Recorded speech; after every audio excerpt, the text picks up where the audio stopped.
Muhammad Rasulullah.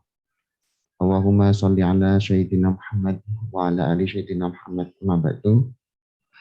Yang saya muliakan, yang saya hormati, Ibu Kepala Sekolah SMK Negeri 4 Surakarta, Ibu Wening Sukmanawati SPD MPD.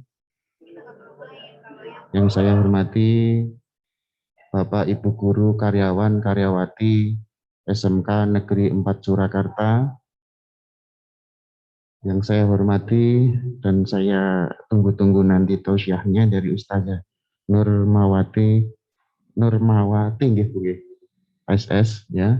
Kemudian tak lupa anak-anakku siswa-siswi SMK Negeri 4 Surakarta yang Pak Andi tidak bisa sebutkan satu persatu.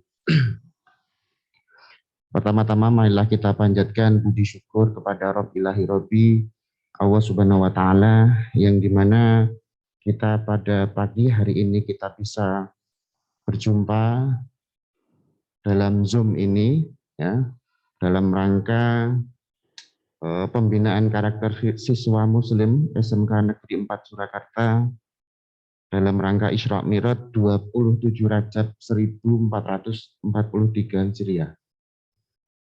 Sholawat serta salam senantiasa tercurahkan kepada Nabi Agung Nabi Muhammad Sallallahu Alaihi Wasallam yang kita tunggu-tunggu syafaatnya nanti di yaumul akhir nanti. Pada kesempatan hari ini saya Andi Kustowo akan membacakan susunan acara pada pembinaan karakter siswa muslim SMK Negeri 4 Surakarta. Acara yang pertama nanti pembukaan. Acara yang kedua nanti sambutan dari Ibu Kepala Sekolah SMK Negeri 4 Surakarta, Ibu Wening Sukmanawati SPD MPD. Kemudian acara yang ketiga pembacaan Asmaul Husna yang nanti akan dipandu oleh Bapak Setiawan SPDI. Kemudian yang keempat pemateri Ibu Nurmawati SS. Kemudian yang kelima yaitu doa nanti Bapak Setiawan SPDI. Kemudian yang terakhir yaitu penutup. Bapak Ibu guru dan anak-anak semuanya, marilah kita acara pertama kita buka dulu. Marilah kita buka dengan bacaan basmalah bersama-sama. Bismillahirrahmanirrahim. Semoga bacaan basmalah tadi pada pagi hari ini kita bisa mendapat ridho dari Allah Subhanahu wa Ta'ala. Amin. Kemudian yang kedua, kita masuk acara yang kedua yaitu sambutan dari Ibu Kepala Sekolah SMK Negeri 4 Surakarta kepada yang terhormat Ibu Wening Sukmanawati SPD MPD. Waktu kami persilahkan.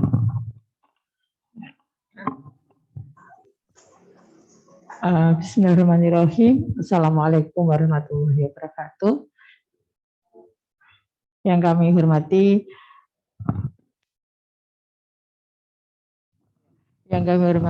Ustazah Nurmawati.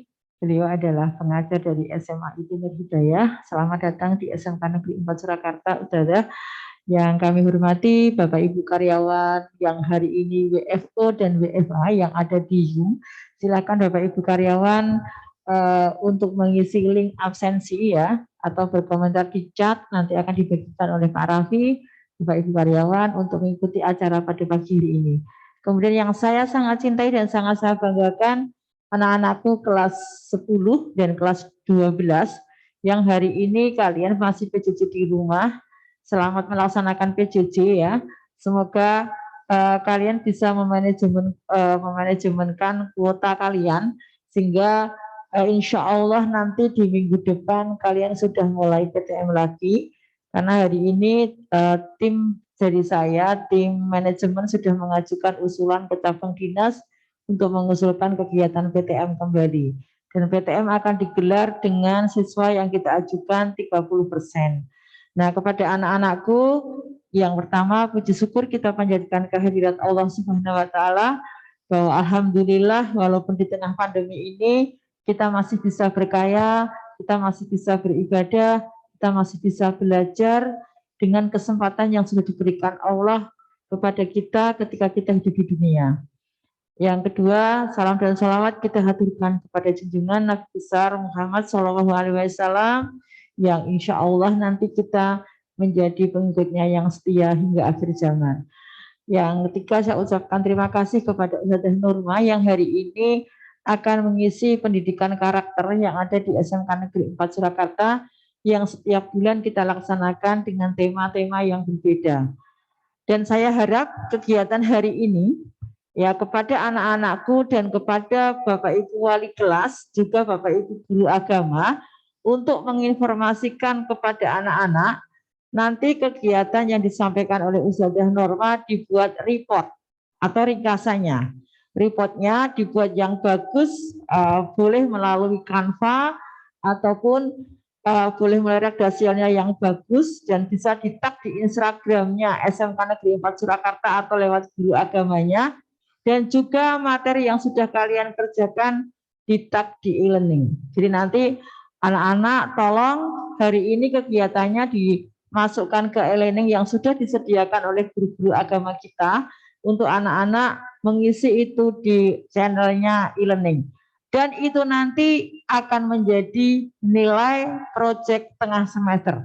Jadi nanti Bukus bakal kurikulum untuk agama tidak ada proyek ya, artinya tidak ada penilaian tengah semester, mereka proyeknya adalah hari ini.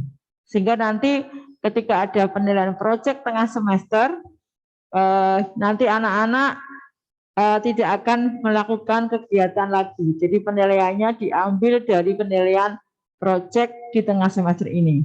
Dan nanti informasi kepada anak-anak dari SMK Negeri 4 karena kita sudah menggunakan kurikulum merdeka, berarti kita tidak ada namanya penilaian lagi.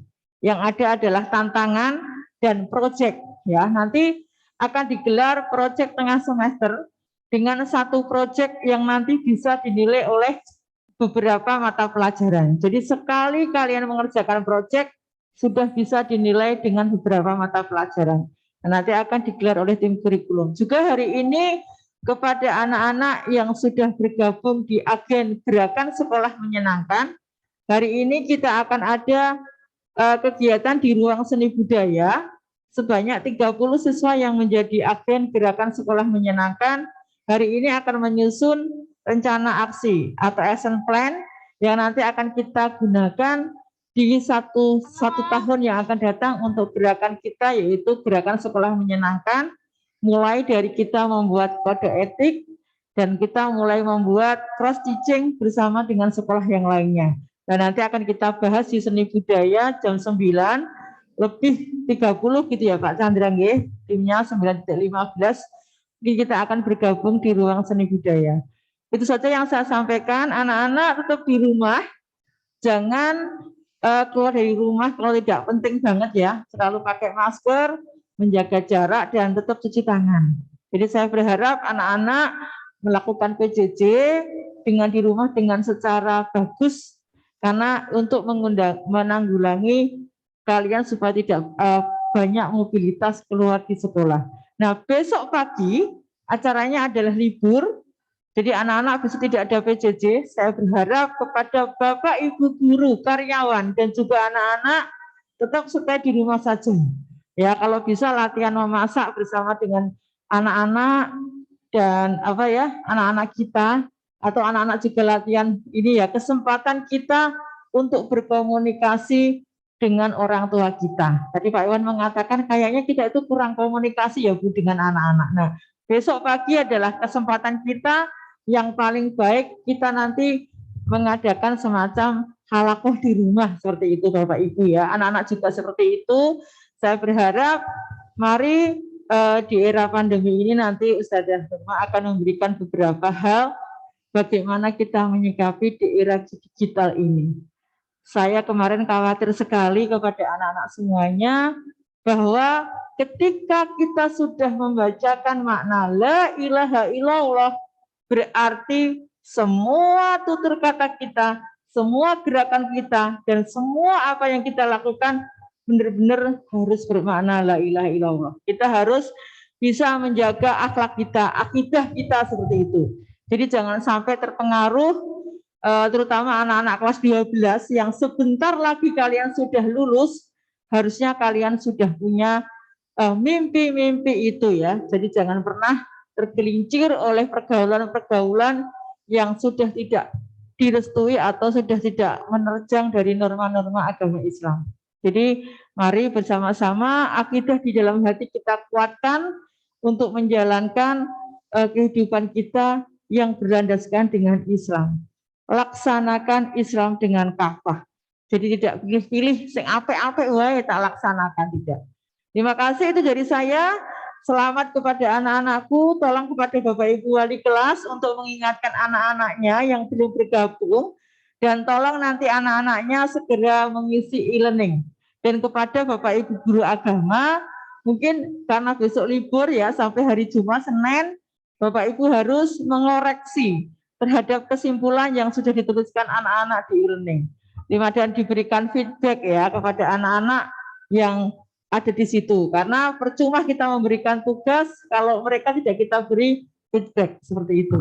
Terima kasih. Hakirul kalam. Wassalamualaikum warahmatullahi wabarakatuh. Warahmatullahi wabarakatuh. Terima kasih kepada Ibu Kepala Sekolah, Ibu Wening Sukmanwati atas segala nasihat dan pengarahannya. Anak-anak semuanya yang perlu kita garis bawahi nanti terkait informasi dari Ibu Wening tadi, yaitu nanti terkait nanti untuk tugas proyek atau tugas tengah semester nanti diganti dengan istilahnya nanti rangkuman terkait nanti dari Ustadzah Nurmawati. Kemudian acara yang ketiga yaitu pembacaan Asmaul Husna yang akan dipandu oleh Bapak Setiawan SPD. Waktu dan tempat kami persilakan. Bismillahirrahmanirrahim. Assalamualaikum warahmatullahi wabarakatuh. Waalaikumsalam warahmatullahi wabarakatuh. Alhamdulillahirabbil alamin. Asbahna ala fitratil Islam wa kalimatil ikhlas wa ala dini Nabi Muhammad sallallahu alaihi wasallam wa ala millatin nabiyina Ibrahim hanifan wa kana minal musyrikin. Qala Allah ta'ala fil Qur'anil Karim. A'udzu billahi minasyaitonir rajim. Bismillahirrahmanirrahim. Walillahi asmaul husna fad'u biha wa darul ladina yulhiduna fi asma'i sayudzawna ma kanu ya'malun. Shadaqallahul adzim. Yang terhormat Ibu Kepala Sekolah SMK Negeri 4 Surakarta, Ibu Wening Sukmanawati SPD MPD, Ustadzah Nurmawati SS, Bapak Bagus Triwidodo SST selaku WKS 2, Bapak Ibu Guru beserta staf karyawan, peserta didik tingkat 10 dan 12. Alhamdulillahirabbil alamin, pada pagi hari ini kita semuanya bisa hadir di Zoom untuk mengikuti serangkaian kegiatan, yaitu kegiatan PHBI masuk di pembinaan karakter siswa. Untuk itu biar nanti acara ini bisa berjalan dengan baik, kita berwasilah untuk membaca Asmaul Husna. Asmaul Husna saya akan pandu dari sentra suara. Asmaul Husna akan segera kita mulai. Ya Allah, Ya Rahman, Ya Rahim, Ya Malik, Ya Kudus, Ya Salam, Ya Mu'min, Ya Muhaimin, Ya Aziz, Ya Jabbar, Ya Mutakabbir, Ya Khaliq, Ya Bari, Ya Musawwir, Ya Ghafar, Ya Qahar, Ya Wahhab, Ya Razak, Ya Fatah, Ya Alim, Ya Qabid, Ya Basir, Ya Hafid, Ya Rafi, Ya Mu'iz, Ya Mudhil, Ya Sami, Ya Bashir, Ya Hakam, Ya Adil, Ya Latif, Ya Khabir, Ya Halim, Ya Alim, Ya Ghafur, Ya Syakur, Ya Ali, Ya Kabir, Ya Hafid, Ya Muqim.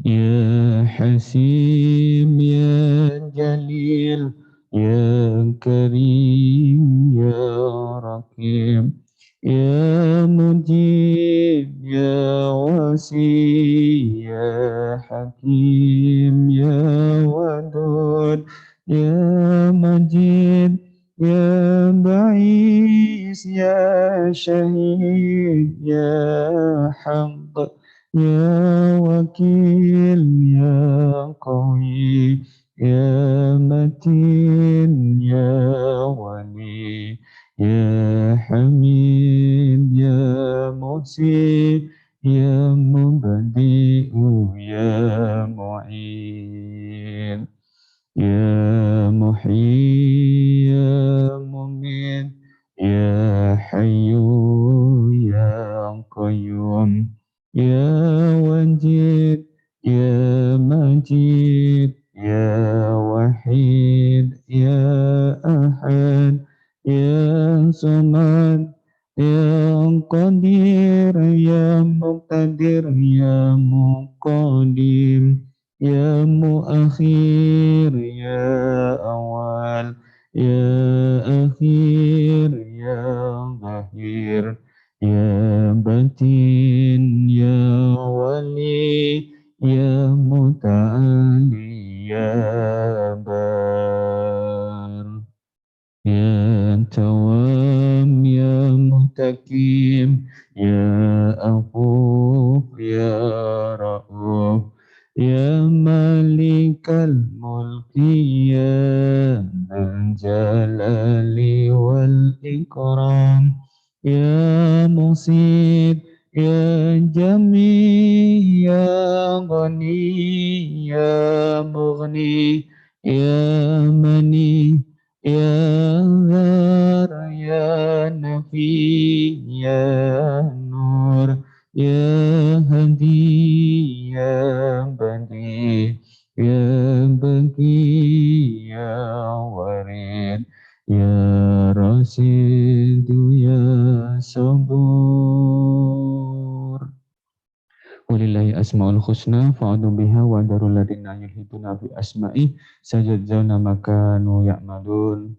Demikian pembacaan Asma'ul Husna. Semoga dengan wasilah kita membaca Asma'ul Husna acara pada pagi hari ini diridhai oleh Allah Subhanahu wa taala dan diberikan kelancaran oleh Allah Subhanahu wa taala. Amin amin ya rabbal alamin. Assalamualaikum warahmatullahi wabarakatuh. Assalamualaikum warahmatullahi wabarakatuh. Demikian tadi bacaan dari Asmaul Husna, semoga membawa manfaat kebaikan dan kemuliaan atas sifat Asmaul Husna, sifat-sifat Allah tadi. Insya Allah. Amin ya Allah. Kemudian selanjutnya yaitu pemateri dari Ibu Nurmawati. Beliau saya bacakan sedikit terkait biografinya. Beliau bernama Ibu Nurmawati SS, yaitu beliau dari guru Bahasa Inggris SMA IT Nur Hidayah dari 2008 sampai sekarang. Beliau beralamat di Jalan Pandawa Pucangan Kartosuro, Sukoharjo. Kemudian sekilas itu nanti biar dijelaskan Ibu Nurmawati SS. Bagi anak-anakku semuanya, siapkan catatan kalian. Nanti ini akan sebagai penilaian tengah semester pembelajaran pendidikan agama Islam dan budi pekerti, maka disiapkan dulu sesuai arahan dari Ibu Kepala Sekolah tadi. Kemudian nanti jangan lupa nanti dibuat ya, nanti diupload di e-learning dan di media sosial kalian di Instagram dan lainnya. Saya kira acara yang selanjutnya yaitu pemateri, monggo Bu Nurmawati SS, waktu dan tempat sepenuhnya kami persilakan.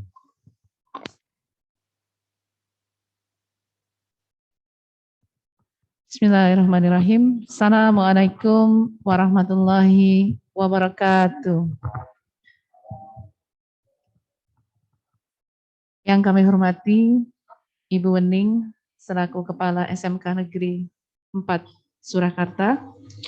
Yang kami hormati seluruh Wakil Kepala Sekolah SMK Negeri 4 Surakarta, beserta Bapak dan Ibu Guru, serta karyawan yang hari ini hadir melalui Zoom.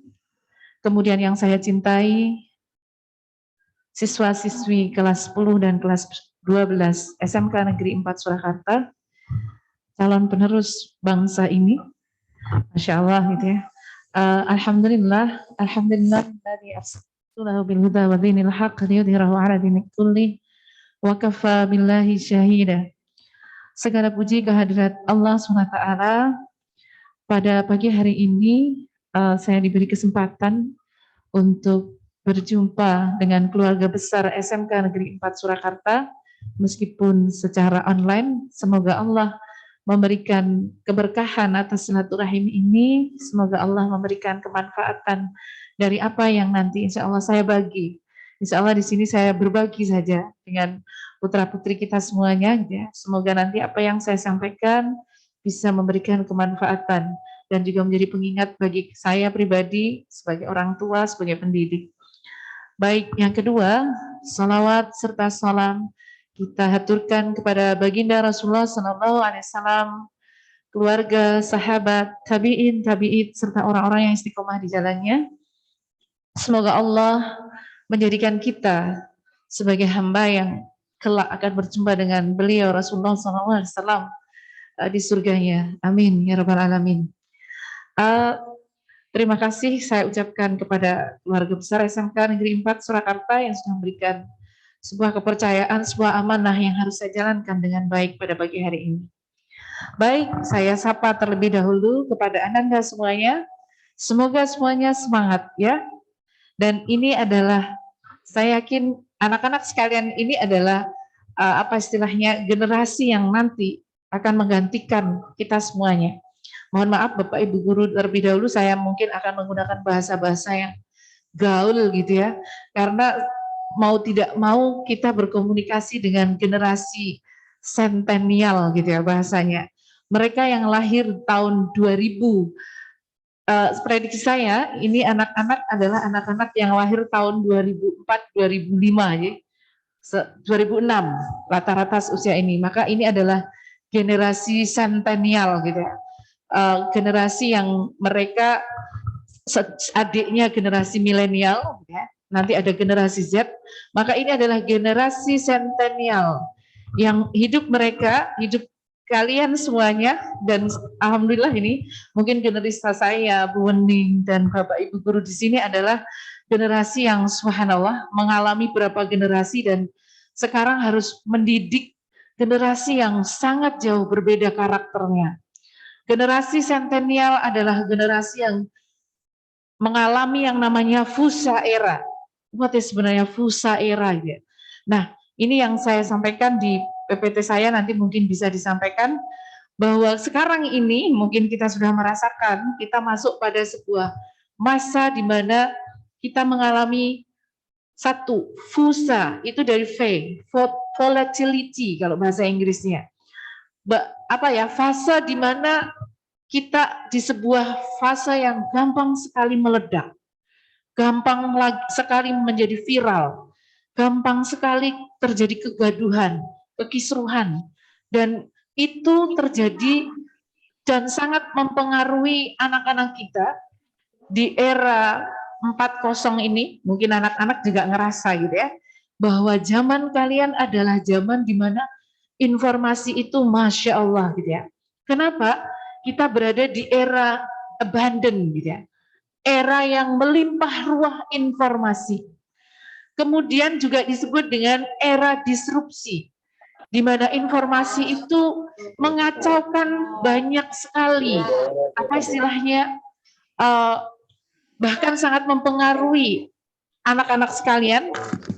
Ada yang berlari sangat cepat, tetapi juga ada yang kemudian justru mager. Benar? Ini adalah generasi yang mager, bahasanya mager is the best sekarang. Apalagi anak-anak 2 tahun ini mengalami apa? Mengalami pandemi, dirumahkan, aktivitas semuanya menjadi manusia kamar, gitu ya. Makan, tidur, belajar, hampir semuanya dilakukan di atas kasur bahkan, gitu ya. Bahkan belajar sekarang berada di atas kasur, gitu ya. Masya Allah, gitu ya. Nah, sementara di luar sana kita dirumahkan 2 tahun, di luar sana ada gejolak yang luar biasa. Dunia 4.0 yang dimudahkan dengan media sosial dan internet membuat banyak sekali pengaruh-pengaruh. Internet membuat dunia hanya ada di jempol kita. Mau mengakses apapun, informasi apapun, masuk ke kita tanpa ada saringan. Apalagi ketika kemarin banyak tombol-tombol yang sempat ditutup oleh Menkominfo itu dibuka kembali, gitu ya, sehingga banyak anak-anak sekarang bisa mengakses hal-hal yang seharusnya belum diakses atau belum boleh diakses. Nah, inilah bentuk gejolak tadi, volatility, gitu ya. Kemudian yang kedua, fuchsia era itu adalah, monggo di slide yang kedua, Mas Operator, kalau mau di, nah slide ketiga, masuk ke slide ketiga mawon, J. Di sana ada uncertainty, gitu ya. Apa sih sebenarnya uncertainty? Ini zaman yang sekarang kalian hadapi adalah semuanya serba tidak pasti. Siapa sih sebenarnya yang benar? Siapa yang harus kita ikuti? Siapa sebenarnya yang layak jadi panutan? Siapa yang harus kita contoh? Gitu ya. Siapa yang harus menjadi teladan dalam keseharian kita? Maka anak-anak sekalian mendapati semuanya. Mohon maaf nih, informasi karena tadi ya, ada yang namanya era abundan, melimpah ruah informasi, sehingga semua itu diakses. Mungkin kalau saya atau Bapak Ibu guru dulu, tidak semua itu bisa kita akses di zaman kita, karena memang tidak ada internet satu, ya. Tapi juga orang tua kita itu melarang, nah yang ini belum boleh dilihat. Makanya ada film, ada bacaan itu pakai film 17 tahun ke atas, ya. Ada yang namanya siaran TV itu ada yang tulisan 13, ya, harus didampingin orang tua, ada 17, ya. Bahkan ada film yang, mohon maaf, ada yang dikasih kode 21.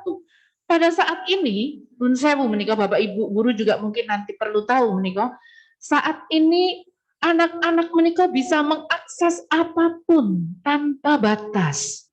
Adik-adik pasti pernah ya, yang pasti kenal yang namanya Wattpad, gitu ya. Pasti mengenal itu apanya Dreamy, pasti mengenal apa itu Innovel. Yang sekarang semuanya sangat gampang untuk diinstal di HP, kemudian dibaca tanpa tahu orang tua. Dulu kalau zaman saya dan guru-guru di sini, gitu ya, para Bapak Ibu guru membeli novel 17 tahun ke atas, itu kalau ketahuan orang tua pasti ketakutan, gitu ya. Tapi nuwun sewu, anak-anak sekarang penjenengan boleh cek HP-nya, paling tidak kalau yang putri pasti ada aplikasi membaca Wattpad, membaca Novelme, Dreamy, kemudian Vizo dan seterusnya yang nuwun sewu, di dalamnya isinya macam-macam sekali, bisa mengakses umur berapapun, yang penting kuota dapat, bisa membeli koin dengan klik-klik. Nah, padahal kalau penjenengan tahu, mungkin adik-adik boleh cerita, di dalam sana isinya apa? 21 plus, ada yang 25 plus, yang mohon maaf, kontennya sebenarnya bukan konten untuk anak-anak usia SMP atau SMA. Karena nun sewu, Wattpad, aplikasi membaca seperti ini, isinya itu nyaris semuanya dilengkapi yang namanya tulisan, video, gambar yang non sewu sangat vulgar. Dan ini tidak, mohon maaf, mungkin tidak semua orang tua tahu, tidak semua Bapak Ibu guru tahu bahwa inilah yang kemudian menjadi sajian hari-hari anak-anak kita. Belum lagi kalau kemudian mereka yang menuju ke YouTube, yang tahu kode-kode tertentu untuk mengakses video-video ini. Kemudian belum lagi kalau mereka ke Instagram, kemudian memfollow orang-orang yang kadang tidak jelas menuju ke explore, ya. Di sana, Masya Allah. Nah, ini Bapak Ibu, yang perlu kita pahami bahwa inilah yang namanya serba tidak pasti. Tidak ada yang menjadi panutan anak-anak kita sekarang. Tidak ada nilai yang pasti yang menjadi arah, menjadi panduan mereka mau melangkah kemana. Sehingga inilah yang kemudian disebut sebagai zaman yang uncertainty, tidak ada kepastian. Nah kemudian yang selanjutnya adalah fusa era itu adalah complexity, rumit. Zaman ini sangat rumit, tidak hanya untuk Bapak Ibu, tapi apalagi untuk anak-anak muda kita. Complexity itu dalam banyak hal. Dalam hal apa? Nuwun sewu, kalau Bapak Ibu guru sekarang kan diminta untuk selalu belajar mengupgrade ilmu dengan sangat cepat. Padahal bisa jadi beliau-beliau yang usianya sudah tua ini harus ini apa toh gitu ya. Ini kok sampai seperti ini. Tetapi anak-anak sentenial yang lahir tahun 2000 ke sini, anak-anak didik kita yang ada di sini semuanya ini tidak usah diajari. Anak-anak ini kerumitan di ini sangat gampang ya. Mereka di dunia internet itu tanpa diajari sangat pintar, jauh lebih pintar daripada kita.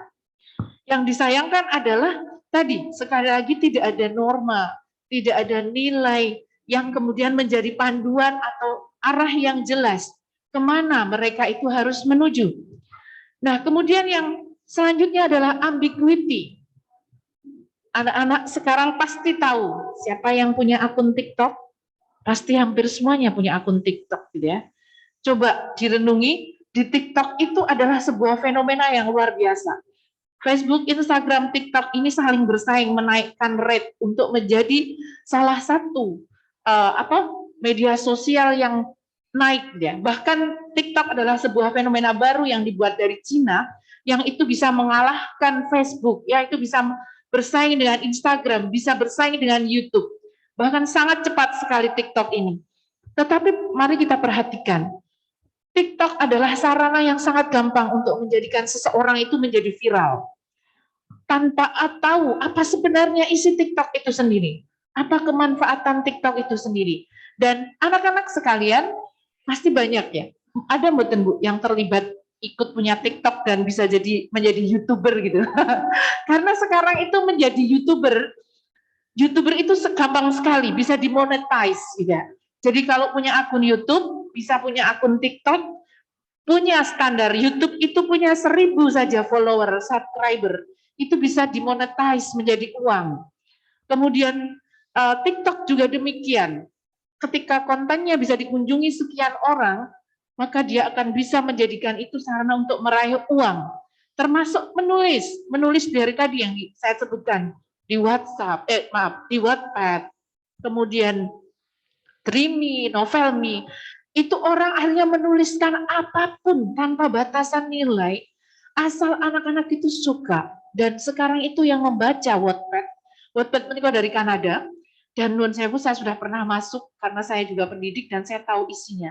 Tadi kalau ngendiko Bu Wening bahwasanya sekarang itu, Masya Allah gitu ya, batasan nilai itu tidak ada dan sangat merusak. Karena kita tidak bisa mengendalikan Wattpad yang dari Kanada ini.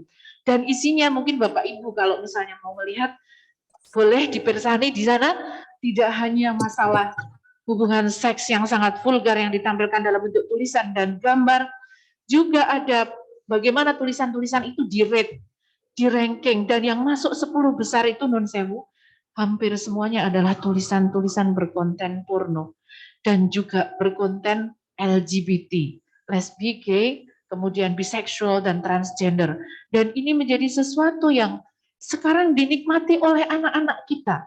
Makanya kemudian kenapa fusha era adalah waktu atau fase atau zaman yang serba tidak jelas untuk anak-anak kita.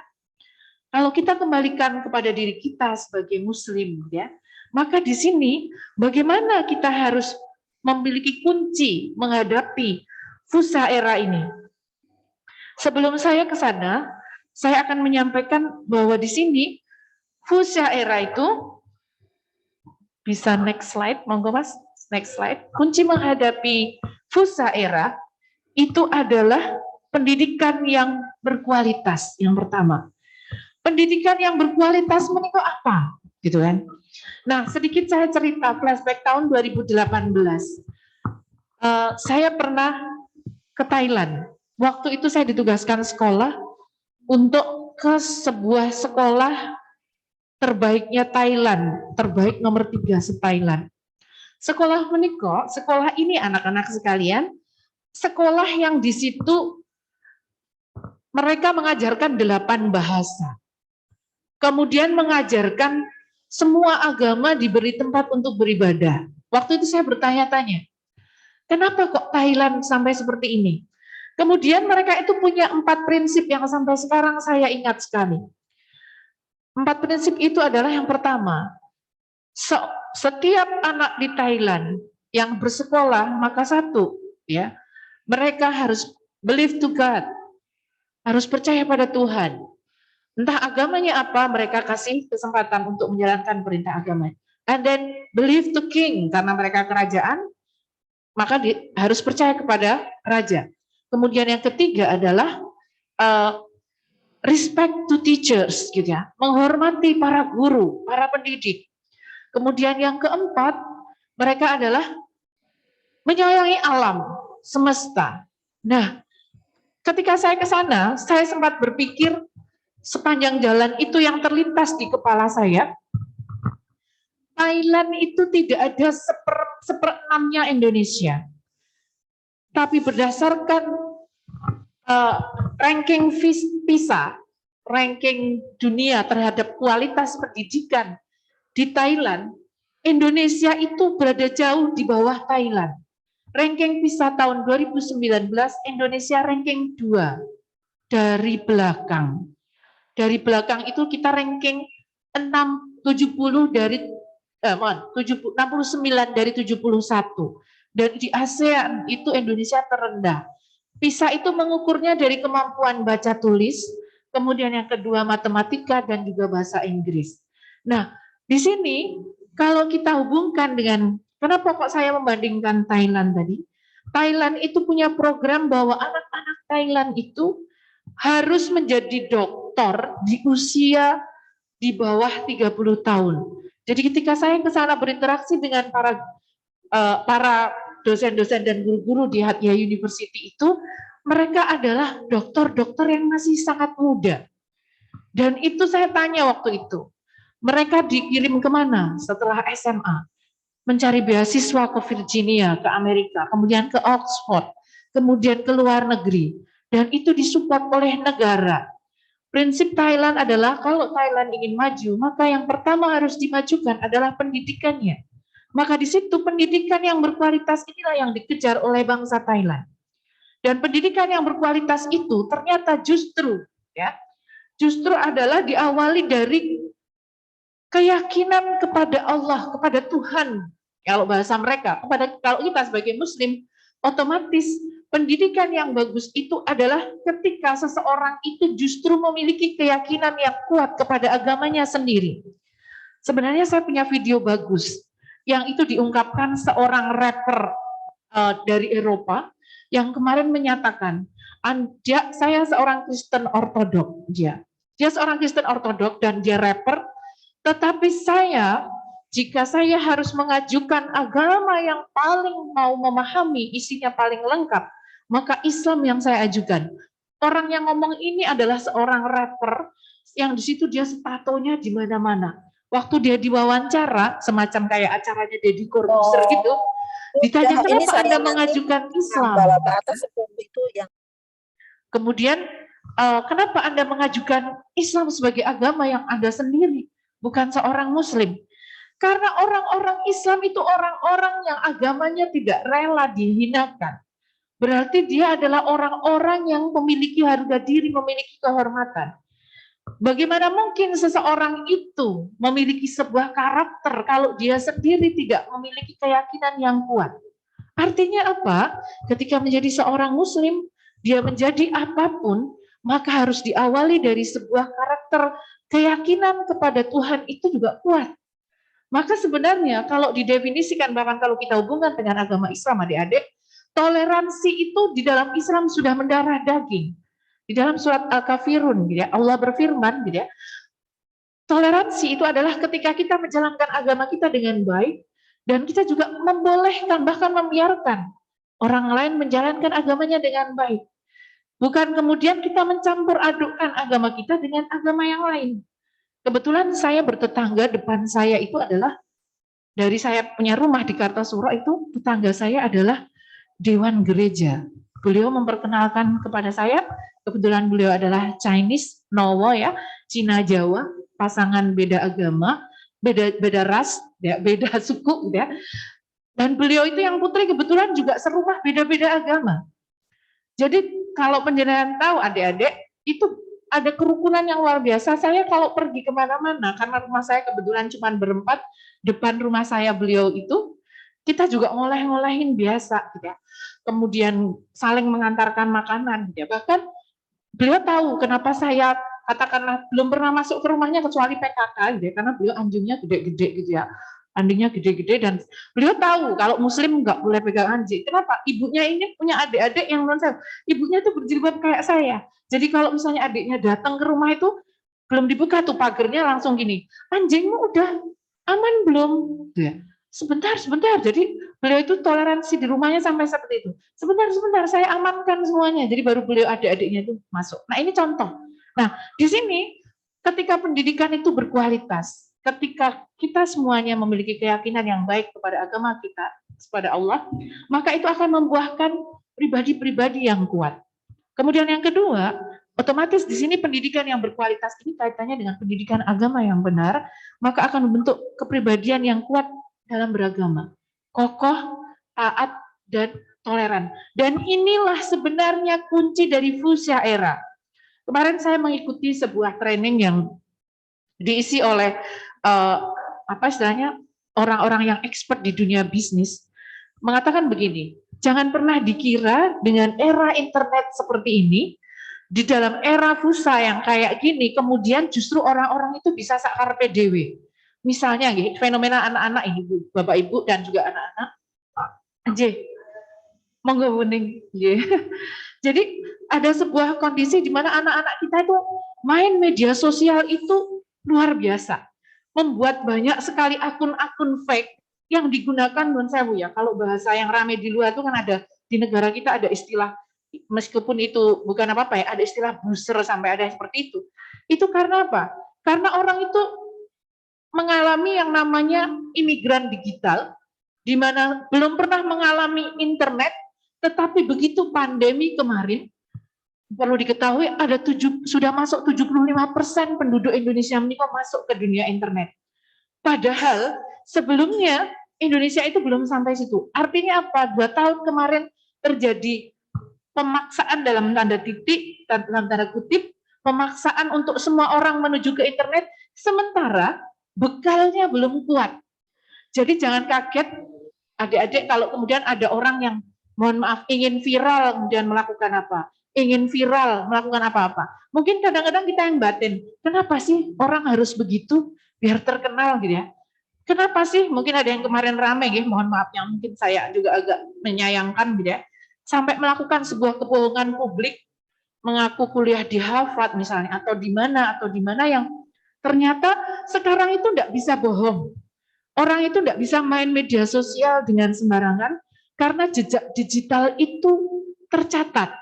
Inilah yang bahaya dari Fusha Era, orang itu justru tidak boleh menjadi pembohong. Karena ketika orang itu bohong, perusahaan-perusahaan besar ini punya big data. Jadi kalau adik-adik ingin berharap mendapatkan pekerjaan yang berkualitas nantinya, hati-hati dengan media sosial, hati-hati dengan baik itu media sosialnya mau Twitter, Facebook, Instagram, TikTok, dan sebagainya. Kenapa? Karena perusahaan-perusahaan besar itu ketika ingin menerima karyawan, sekarang udah nggak susah cara ngeceknya. Nggak butuh wawancara dalam-dalam, tapi mereka akan mengecek media sosialnya apa. Maka itu kenapa dalam kurikulum vitae setiap kalian melamar pekerjaan nantinya akan diminta, silahkan dituliskan media sosialnya. Kenapa? Karena media sosial inilah yang akan menjadi jejak digital untuk membaca kualitas kepribadian seseorang. Dan big data itu justru dengan adanya big data, semua orang yang pernah menggunakan internet itu bisa dibaca jejak digitalnya. Karena ini penting sekali, oleh karena itu Di era yang serba tidak pasti, di era yang serba viral, di era yang serba tidak jelas ini, hati-hati sekali dengan media sosial, hati-hati sekali menggunakan Twitter misalnya untuk marah-marah, untuk miso-miso dan seterusnya, atau untuk mengupload-upload video yang tidak layak tonton atau tidak layak ini. Kenapa? Karena itu akan menjadi jejak sosial, jejak digital yang meskipun itu dihapus, masih bisa dimunculkan lagi oleh para ahli IT. Ini yang bahaya. Jadi big data itu justru satu sisi itu adalah sebuah keuntungan ketika kita semuanya menjadi orang-orang yang berkualitas. Adik-adik yang punya potensi, silahkan menggunakan TikTok, menggunakan YouTube. Untuk apa? Bisa menjadi YouTuber. Untuk hal-hal apa? Hal-hal yang baik. Subscriber minimal 1.000, ya itu bisa digunakan untuk mencari uang. Apalagi kalau kontennya adalah konten-konten yang berkualitas. Saya kebetulan di rumah saya, di rumah ibu saya, itu ada beberapa orang yang dalam bahasanya kaya mendadak. Waktu itu saya nanya sama ibu saya waktu saya pulang, ini penghasilannya apa? Saya tanya. Ternyata menjadi YouTuber. Padahal itu orang yang tinggalnya di desa. YouTuber apa? YouTuber menggunakan ini, kemampuan mengolah kayu. Ya, kayu-kayu itu, kemudian ada lagi YouTuber dari menemukan apa ya? Bahan-bahan sampah yang diolah. Nah, satu sisi ini keuntungan yang luar biasa, bahkan ada yang saya pernah baca di Kaskus itu, anak Jogja yang iseng banget menemukan biji mahoni, itu tahun berapa saya membaca ya, yang ternyata ini justru yang sedang dicari-cari di Eropa. Jadi dia cuma mengupload saja, mungkin ada yang membutuhkan, jadi dia mengupload biji mahoni yang dikemas dalam bentuk plastik-plastik. Dan ternyata itu diklik oleh orang Eropa, dan sekarang itu menjadi pekerjaan anak Jogja itu untuk mengekspor biji-biji mahoni yang dikemas dan di sana ternyata menjadi bahan dasar obat. Eropa tidak bisa menanam pohon mahoni. Pohon mahoni ada tinggal di negara-negara tropis. Jadi subhanallah gitu ya. Bisa kita lihat bahwa justru era internet ini menjadi sebuah kemudahan yang luar biasa untuk kita itu mengakses, memberikan sesuatu yang bermanfaat, dan kemudian juga kita mendapatkan kemanfaatan dari monetizing gitu ya. Monetizing itu adalah bagaimana kita bisa menjadikan sesuatu yang kita upload itu menjadi uang gitu ya. Ini contohnya. Jadi di sini kenapa kemudian Fusa Era itu justru menjadi fase adik-adik sekalian menjadi insan-insan berkualitas. Saya yakin sekali, dulu saya pernah bercita-cita menjadi anak SMK, cuman saya tidak diridhoi sama orang tua waktu itu gitu ya. Dulu bayangan saya tahun 98-97, kenapa saya pengen masuk SMK, itu adalah waktu itu saya tertarik sekali membuat gaun. Kebetulan saya sekarang dapat mertua juga seorang yang bekerja di bidang konveksi gitu ya. Waktu itu yang terpikir di kepala saya adalah, waktu itu bordir itu sesuatu yang sangat elegan dan mahal. Kemudian saya ingin, kalau saya nggak bisa kuliah waktu itu gitu ya, kenapa tidak saya menjadi seorang yang bisa membuat desain pakaian yang bagus, kemudian mendesain bordir, kemudian saya menjadi pengusaha. Sayang sekali itu saya tidak direstui gitu ya. Tapi kemudian itu tidak padam. Bahkan sampai saya menikah, saya menjadi lulusan sarjana pun, saya bertekad saya bisa menjahit, sampai saya membuat satu rok dengan jahitan tangan saya sendiri aja, saya bangganya luar biasa.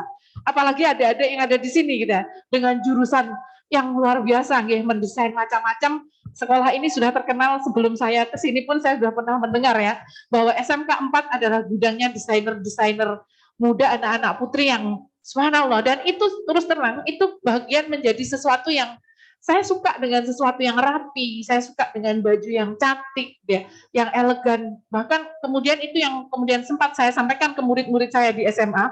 Saya bilang itu, satu challenge yang ingin saya sampaikan ke murid-murid saya yang putri, kalian tetap menjadi muslimah yang rapi, yang cantik, yang elegan. Caranya gimana? Apa istilahnya? Matching baju itu gak harus mahal, saya bilang gitu. Tapi itu elegan, menjadi viral dan menjadi kebutuhan orang. Kenapa? Umat Islam itu menghuni 3/4 sepertiga penduduk dunia. Saya kebetulan ada suami cerita, teman suami saya itu Solo sini. Beliau itu cuman jualan baju online, ternyata yang order itu dari mana? Dari Australia. Itu padahal yang dikirim itu daster sebagian, batik-batik itu gitu ya. Ada yang dari Malaysia gitu ya. Dan ternyata ini bagian desain ya. Belum lagi masalah tata boga. Adik-adik kalau perlu tahu, saya iri, saya bilang, anak-anak SMK, anak-anak murid saya yang SMA aja, itu kuliah, saya tanya beberapa, mau kemana Mbak? Mau ke UNY, tata boganya bagus, kalau enggak ke Universitas Malang, yang tata boganya bagus. Ini contoh. Kenapa? Coba lihat adik-adik sekarang. Sekarang yang paling sering viral dikunjungin oleh orang-orang apa coba? Makanan-makanan yang sederhana, yang enak di lidah, dan kemudian disajikan dengan desain yang keren di tempat-tempat yang vintage, kemudian itu menjadi viral. Benar? Nah, ini sebuah lahan yang luar biasa nantinya. Dan inilah yang perlu, apalagi sekarang ada konsep wisata boga halal. Yang kalau adik-adik mau tahu gitu ya, kemarin saya pernah melihat sebuah tayangan di TV tentang orang Indonesia yang punya restoran di Eropa yang awalnya cuma berawal dari dia kangen gudeg Jogja sama jangan Lombok. Nah, dia kebetulan tinggalnya di Jerman yang berbatasan dengan Belanda. Nah, kemudian dia kemudian mikir, daripada saya bingung-bingung masuk restoran-restoran, dia kulaan tempe. Kulaan tempenya kalau ke Jerman itu kulaannya ke Belanda, karena ternyata orang Belanda ini, kebetulan ini cerita dari sepupu saya yang di Jerman juga. Itu cerita, di Belanda itu pengusaha tempe itu banyak banget. Jadi yang jualan tempe di Eropa itu orang-orang Belanda. Jadi katanya dia cuma mau beli tempe aja saya harus lewat imigrasi, harus dari naik kulaannya 2 jam kata dia. Pulang bawa tempe. Teman saya itu gitu. Dan dia bisnis kuliner apa adik-adik? Bisnis kuliner sayur bobor. Sayur deso, tempe yang deso itu.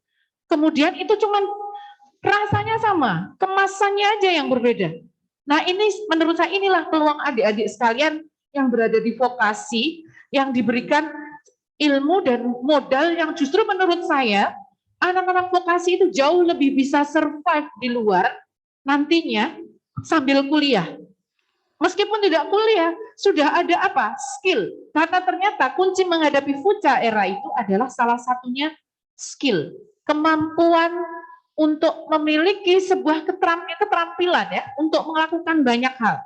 Dan di future era ini, selain satu ya, kalau saya mau sampaikan, apa sih keterampilan yang dibutuhkan oleh anak-anak sekarang? Satu, kemampuan berkomunikasi dengan baik. Komunikasi dengan baik itu tidak hanya masalah language ya, tidak hanya masalah bahasa. Silahkan menjadi orang-orang yang multi languages. Kenapa? Silahkan kalau kalian punya modal, bisa belajar bahasa Inggris, sekarang caranya gampang. YouTube itu gampang. Bisa belajar bahasa-bahasa dunia, terus ngapain? Terus kemudian silahkan kalian itu menata karir di luar negeri. Kok jauh banget Mbak, gitu kan? Kok jauh banget Bu, gitu. Saya mau sampaikan, kebetulan saya di sekolah menjadi PJ urusan sekolah luar negeri ya, karena memang beberapa alumni saya banyak yang ke luar negeri, gitu ya. Nah itu kemarin saya mengundang beberapa kali seminar dari luar negeri, dari agensi, ada dari orang-orang yang mengurus luar negeri di Eropa, itu menceritakan sampai tahun 2035 Eropa itu adalah negara yang tingkat kelahirannya itu -1. Mereka tidak punya keturunan rata-rata, sudah tidak mau punya anak. Terus pengaruhnya ke apa? Pengaruhnya adalah penduduknya tidak bertambah. Terus sekarang mereka itu padahal dana pendidikannya luar biasa, kesempatan belajarnya luar biasa, kesempatan bisnis di sana itu besar. Kalau kalian mampu memiliki kemampuan berbahasa itu, kalian bisa sekolah ke luar negeri, kemudian bisa membawa skill-skill yang sekarang kalian miliki untuk diasah, untuk dijual di sana.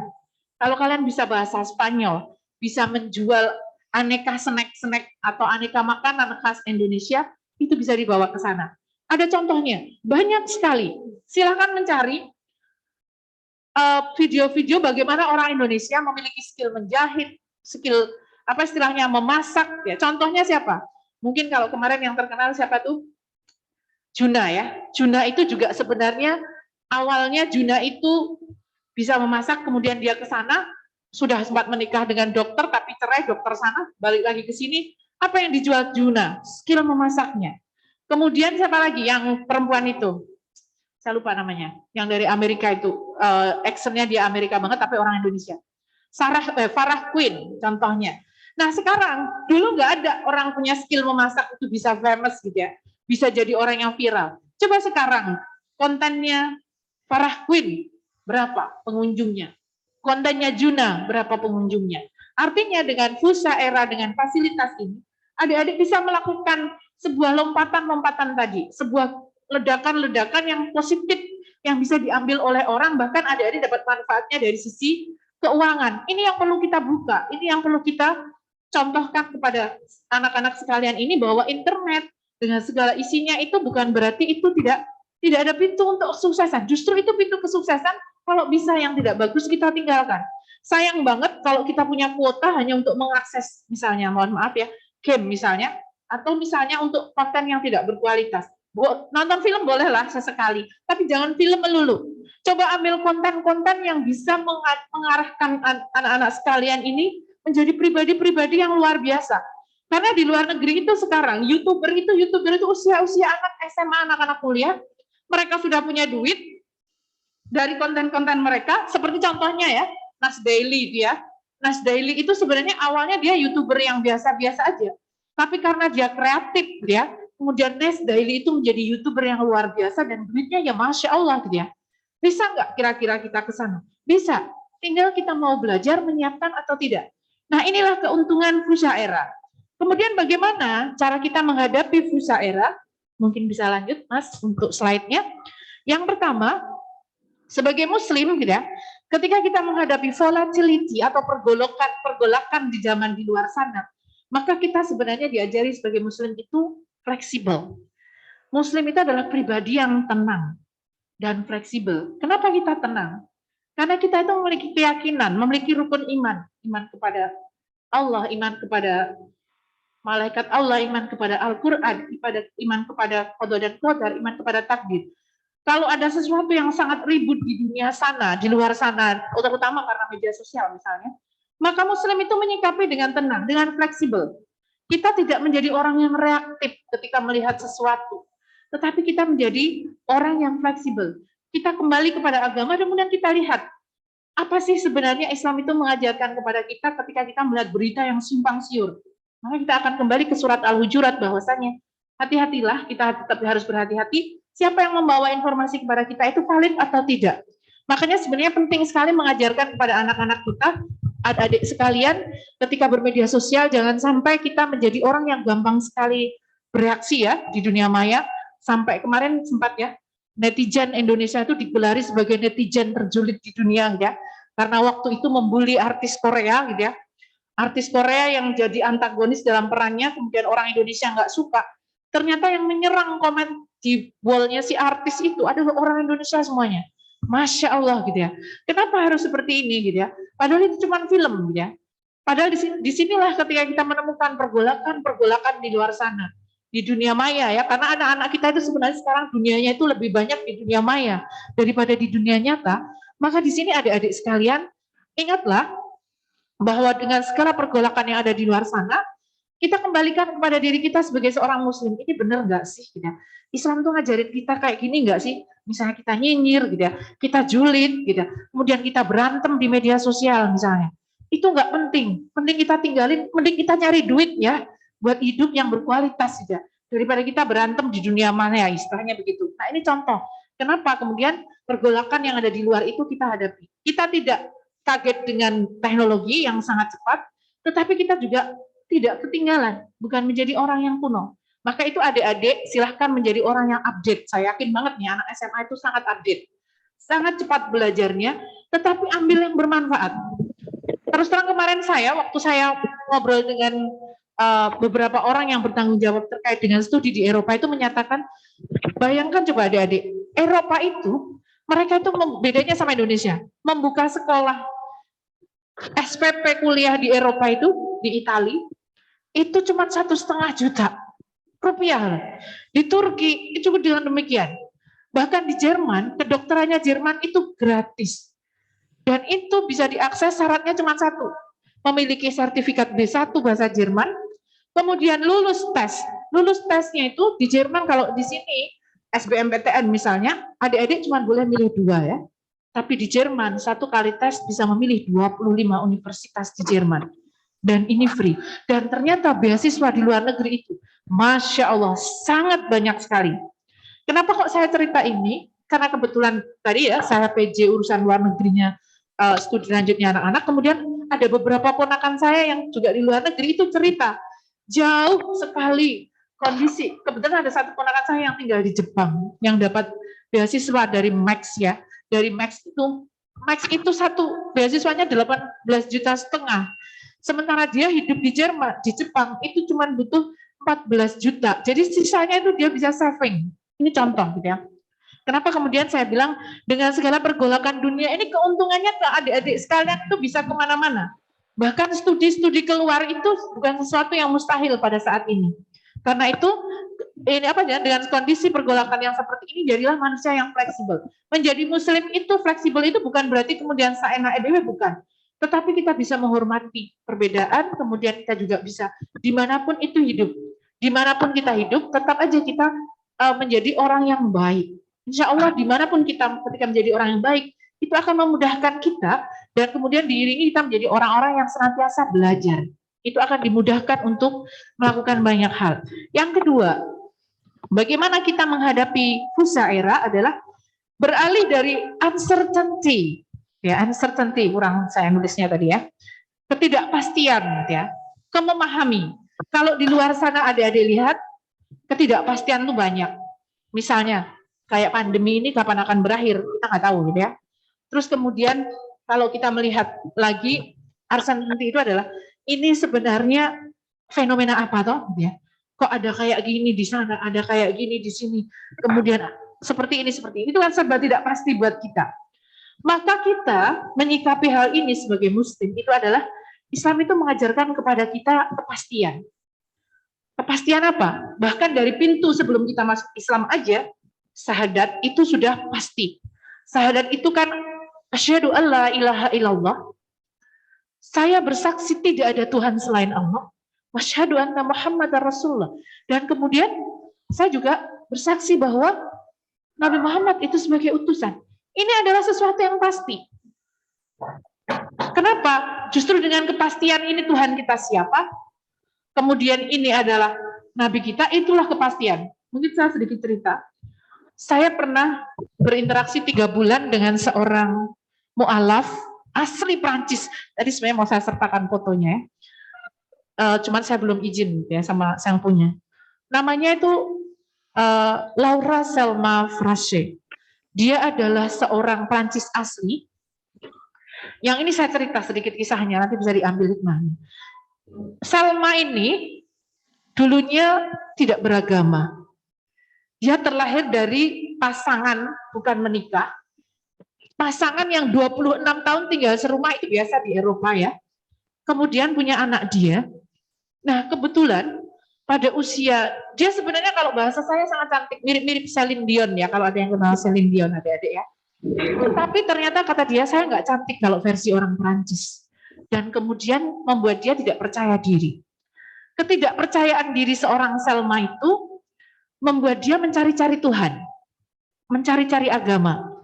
Dia pernah belajar agama Kristen, pernah belajar agama Buddha, pernah belajar agama Yahudi, pernah belajar agama Hindu, dan terakhir yang dia tidak pelajari, agama Islam itu terakhir. Waktu itu saya tanya, kenapa Islam itu terakhir? Karena saya tidak boleh menyentuh agama Islam. Saya tidak boleh belajar tentang Islam. Kenapa? I don't know why, dia bilang kayak gitu. Nah kemudian justru ketika itu, dia belajar satu agama ini, saya tidak puas. Ya, oh ini orang Eropa ya, orang yang sangat logis. Kemudian dia belajar satu agama ini, kata dia, saya juga tidak menemukan apa yang saya cari. Sampai kemudian pada suatu saat, dia menemukan satu Al-Quran, menggunakan bahasa Prancis, yang ternyata itu disimpan oleh ibunya dalam-dalam, pemberian seorang muslim dari Aljazair. Kebetulan kalau Aljazair itu kan jajahnya Prancis, dan memang banyak imigran Aljazair yang ada di Prancis ya. Kemudian Salma ini menemukan apa yang dia baca. What is this? Dia bilang. Nah kemudian setelah dia baca, dia tuh cuma membaca surat Al-Fatihah, Kemudian dia bilang, this is what I want to know. Ini yang saya pengen tahu, ini yang pengen saya pelajari, dia bilang gitu kan. Kemudian 1 tahun itu dia cuma membaca Al-Fatihah itu artinya doang. Yang nggak tahu ini Al-Qur'annya dia nggak tahu. Kemudian waktu itu dia bilang, suatu saat dia di kampus waktu dia kuliah, ketemulah dia dengan seorang Muslim Aljazair. Tapi waktu itu dia bilang, ini siapa ya? Kenapa orang itu pakai jilbab? Dia bilang gitu. Kan banyak ya mahasiswa Muslim di Perancis itu banyak. Kemudian waktu itu dia dibilang, I'm a Muslim. Oh, jadi ini ya. Saya Muslim itu apa? Dia nanya. Kemudian dia bertanya. Tapi dia masih merahasiakan bahwa dia selama 1 tahun itu sudah mengimani Al-Fatihah. Nah kemudian pada tahun yang kedua kuliahnya dia bertemu dengan Muslimah Al-Jazair. Kemudian disitulah dia cerita. Saya menemukan Islam, saya belajar Al-Fatihah dan saya meyakini this is what I want to know, what I want to have. Ini yang pengen saya miliki, ini yang pengen saya pelajari. Nah disitulah kemudian dia 1 tahun itu mendalami Al-Fatihah, 1 tahun itulah kemudian dia bersahadat dan kemudian sama penampilannya kayak saya udahan ya, pakai jilbab. Dan yang membuat saya salut waktu itu, saya malu banget gitu ya, ketika magang di SMA itu selama 3 bulan itu, subhanallah, dia ngajinya luar biasa, menutup jilbabnya juga rapi, dan dia setiap hari itu menghafal Al-Quran. Saya bilang, sudah berapa hafalannya? Saya bilang, saya malu ini, dia tiap hari itu menghafal. Padahal saya bilang, orang Perancis hafalan Quran, kurang keren apa gitu kan ya. Dan dia kebetulan waktu itu dia studinya double degree di Malaysia sama di Perancis, tapi kemudian waktu itu dia mencari, dia cuma searching aja, itu yang namanya takdir ya. Dia searching aja, dia ingin melakukan penelitian terkait dengan bahasa Indonesia dan penggunaannya. Nah ketemulah sekolah saya dan kemudian dia datang ke sekolah saya. Nah itu kemudian yang kemudian ingin saya sampaikan bahwa dia yang tinggal di sebuah negara yang serba canggih aja, kemudian dia sangat bangga menjadi Muslim. Bahkan dia cerita, saya sebagai orang Perancis, saya pernah diintimidasi di Perancis. Untuk sholat saja saya nggak boleh. Waktu itu di Perpustakaan Nasional Perancis, dia ceritakan, saya masih berkabar waktu itu dengan dia. Saya izin sholat aja nggak bisa, dia bilang. Kata dia, boleh nggak saya di belakang lemari sini, di almari ini sholatnya, kan nggak kelihatan orang. Tetap nggak boleh. Dan dia dibolehkan sholat di mana adik-adik? Di toilet. Silakan kalau sholat di toilet. Bandingkan dengan kondisi kita di sini. Yang kita nggak pernah dilarang sholat. Kita nggak pernah dilarang ngaji, kita nggak pernah dilarang ini. Tapi ternyata kita tidak menjadikan kesempatan itu untuk menjadi orang yang lebih baik dalam hal beragama. Padahal di sini lihatlah, ketidakpastian zaman di luar sana itu hanya akan mampu dihadapi oleh orang-orang yang tenang dan memahami agama ini dan berbekal dengan ilmu. Kalau misalnya kemarin sempat ada yang viral ya, ada sebuah video yang menanyakan, silahkan dijawab video ini di mana. Itu adalah orang yang sholat 5 waktu ke masjid. Dan itu luar biasa, suara azan bergema setiap waktu sholat. Orang-orang menjawabnya, ini adalah Madinah. Ternyata salah, itu adalah Inggris. Bahkan orang-orang ternyata sekarang di Eropa, terutama di Inggris, terjadi sebuah proses Islamisasi yang luar biasa. Mereka berpindah menjadi Muslim. Kenapa? This is the most logic religion, kata mereka. Ini agama yang paling logis yang bisa dianut oleh mereka. Sehingga mereka, orang-orang Eropa itu memimpikan, mereka itu pengen tinggal paling nyaman, tempat yang paling nyaman untuk tinggal di mana sekarang? Di Inggris. Kenapa? Karena mereka sangat diperbolehkan untuk menjalankan agama dengan baik, termasuk di Rusia yang sedang berperang sekarang ya. Kemarin sempat viral di Rusia, Lebaran Idul Fitri tahun kemarin terjadi sholat Idul Fitri itu sampai 13 kali rombongan. Saking banyaknya jamaah Muslim yang kemudian tempatnya nggak cukup, harus diulang 13 kali khutbah, bisa kalian bayangkan. Berarti di sini, kalau kita berada di sebuah negara dengan kita memiliki jumlah 80% ya, nggak tahu sekarang masih 80 atau berapa ya umat Islam di Indonesia, kalau kemudian kita tidak menjadi orang-orang yang kuat, maka kita akan kalah dengan zaman yang tidak pasti ini. Selanjutnya, menghadapi fusya era ini adalah dengan kompleksitas itu adalah membangun koneksi. Nah, adik-adik sekalian, lihat nih, koneksi di sini apa? Kerumitan di luar sana, mungkin bisa lanjut Mas untuk slide-nya, didukung oleh informasi yang melimpah, era media sosial, di mana asal kita punya kuota, kita bisa membangun koneksi yang luar biasa. Nah, maka di sini penting, untuk adik-adik sekalian, milikilah komunitas. Komunitas apa? komunitas atau jaringan atau koneksi yang membuat kita menjadi pribadi yang baik dalam banyak hal. Termasuk dalam hal ini adalah jaringan bisnis. Percaya sama saya, yang bisa membangun sebuah bisnis itu luar biasa, tidak hanya modal, tapi adalah modal koneksi. Kemampuan kita memasarkan, kemampuan kita menjual, kemampuan menggunakan IT saat ini. Maka itu penting, menghadapi kompleksitas yang ada di luar sana adalah dengan membangun koneksi-koneksi yang positif. Sekarang adik-adik itu bisa chatting sama artis itu bisa, ya kan? Bisa memfollow, bahkan kalau yang tren kita bisa membuli aja bisa gitu ya. Nah, justru itu jangan digunakan untuk membuli. Tapi kemudahan media sosial itu gunakanlah untuk membangun koneksi. Bisa di-endorse sama siapa, ya kan sekarang itu. Termasuk misalnya kayak Dapur Solo di-endorse sama siapa. Nah adik-adik kalau punya bisnis, silahkan punya koneksi minta di-endorse sama siapa. Orang itu kalau mau endorse berarti kan you have a good relationship. Kamu punya hubungan yang bagus.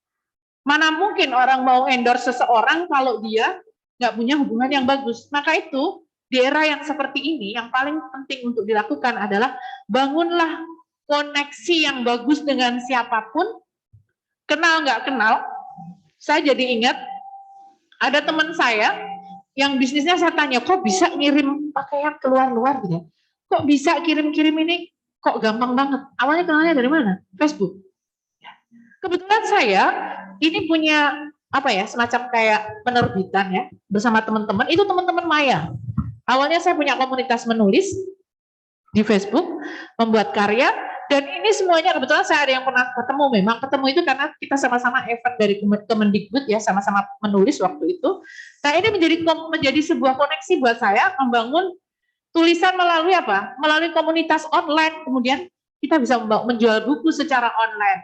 Bahkan orang-orang yang tidak saya kenal pun ketika kita baik, ketika membangun koneksi dengan baik, mereka bisa menjadi satu, bisa menjadi jaringan bisnis kita. Yang kedua, mereka bisa menjadi pasar juga.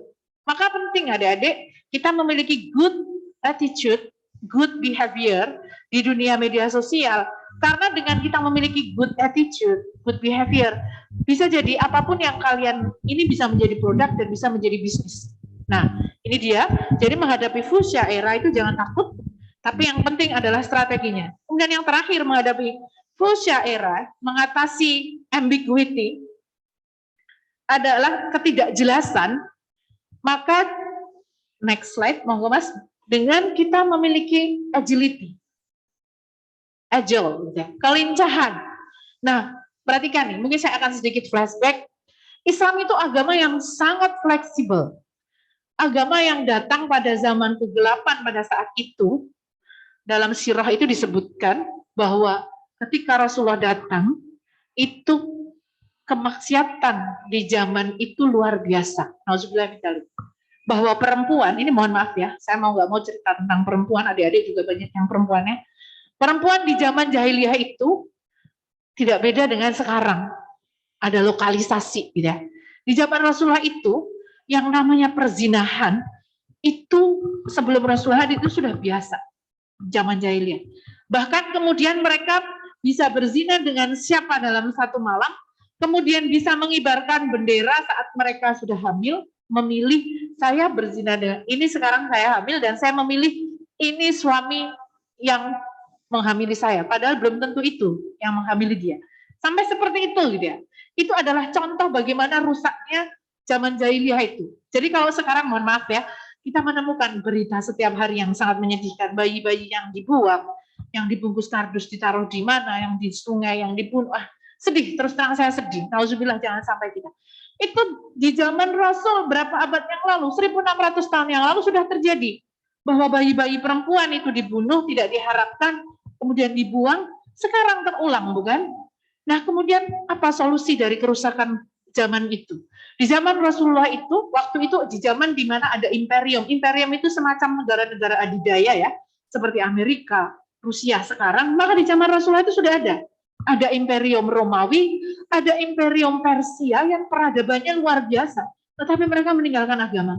Lalu muncullah Nabi Muhammad SAW yang kemudian membawa Islam, dan butuh cuma 23 tahun Rasulullah itu merubah sebuah zaman yang sudah didominasi oleh Persia dan Romawi, dan Rasulullah itu didukung oleh generasi-generasi muda yang solih dan agile.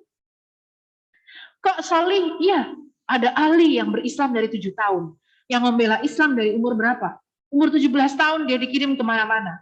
Ada Khalid yang dia menjadi panglima sekelas sekarang ya. Siapa? Jenderal Luhut dan sebagainya. Ya. Itu usianya berapa? 17, 18. Agile, seadik-adik kan umurnya. Keren nggak sih? Keren. Mereka generasi yang lincah. Sudah mengirim, Rasulullah itu sudah mengirim duta-duta besarnya itu anak-anak muda semua. Ka'ab bin Malik itu dikirim melintasi negara di usia berapa? Usia 18, usia 14. Kurang keren apa gitu ya. Kalau Luhut kan sekarang ya, Bapak Luhut yang terkenal di negara kita itu udah tua. Di zaman Rasulullah nggak ada orang tua yang memimpin pemerintahan itu. Rasulullah aja muda gitu ya. Usianya 40-an Rasulullah jadi nabi. Sampai usia 63, masih muda, masih tua pejabat-pejabat sekarang loh. Nah, bayangkan coba. Kemudian siapa? Umar itu muda, agile, lincah. Nah, adik-adik yang sekarang ini umurnya berapa? Kalian Indonesia 100 tahun 2045, kalianlah yang akan memimpin negara ini. Kalianlah yang akan menjadi orang-orang yang memegang sektor-sektor penting di negara ini. Maka kalian harus menjadi orang-orang yang lincah. Lincah dalam hal apa? Dalam kondisi yang seperti ini, saya salut terus terang. Kemarin beberapa kali saya menonton anak-anak yang luar biasa, anak-anak muda yang dalam kondisi seperti ini dia bisa mengambil keuntungan dengan apa? Satu, bisnis, dapat duit banyak. Kemudian mereka apa istilahnya, melakukan kemanfaatan yang luar biasa untuk apa? Untuk dirinya, dia sekolah lanjut dengan biaya sendiri. Dia bisa menolong orang lain. Katakanlah sekarang kalian bisa lihat ya, YouTuber itu, ambil YouTuber yang positif. Kemudian lihat cara-cara mereka apa. Mereka kan dari from nothing to something ya. From zero to hero. Nah ini loh adik-adik, ketika kalian masuk ke dalam dunia yang serba tidak pasti ini, bermodalkan agama, maka silahkan kalian belajar untuk bagaimana menjadi orang yang luar biasa. Mohon maaf Mas, slide yang selanjutnya. Kita akan banyak diskusi. Kenapa saya ambil orang ini? Terus terang saya adalah orang yang ada yang kenal, nggak kenal gitu ya. Siapa juga dia gitu kan ya. Tapi tak sih tahu ya. Saya kebetulan penyuka biografi orang-orang hebat. Dan kebetulan karena ini sangat cocok dengan adik-adik, saya ambil orang ini. Saya mengikuti wawancara tentang orang ini beberapa saat yang lalu saya lupa di TV apa ya. Nah, kenapa saya ambil Ane Avanti? Adik-adik tahu Ane Avanti siapa? Ane Avanti itu ada yang tahu berapa satu gaun kalau kita pesan ke dia? Bahkan semua artis Indonesia itu nggak ada yang mau pakai gaun kecuali biasanya rancangannya Ane Avanti. Orang mana dia? Orang Semarang. Kenapa saya kemudian memilih orang ini? Apa yang bisa kita ambil? Bagi saya sebagai orang yang menyukai biografi, belajar dari siapapun itu adalah penting. Yang penting kita bisa mengambil kebaikannya dan kita ambil yang baik-baik aja untuk kita. Yang buruk nggak usah kita komentari, nambah dosa kan? Yang buruk tinggalkan, ambil yang baik-baik. Next Mas, apa yang bisa kita ambil dari seorang Ane Avanti? Nih, dia itu menjadi perancang gaun eksklusif yang taat pada agamanya. Kebetulan kalau nggak salah beliau Katolik ya. Kenapa saya tekankan di sini taat pada agamanya? Artinya apa? Menjadi orang yang sukses itu justru bukan karena kemudian kita meninggalkan agama kita. Tapi sukses itu justru ketika kita menjadi orang yang taat pada agamanya. Apa bukti bahwa dia taat pada agamanya? Satu gaun termurahnya Ane Avanti itu, seingat saya ini ya, itu termurah dan itu yang paling tidak berkualitas aja, itu dihargai berapa ya kemarin? 480 juta. Satu itu. Murah itu Mbak katanya. Kalau kita nggak jadi nikah ya kalau bayarnya segitu gitu ya. Nah ternyata dari setiap satu rancangan yang dia lakukan dan dibeli orang, sepersekian persen itu dia infakkan. Kalau bahasa kita infak gitu ya.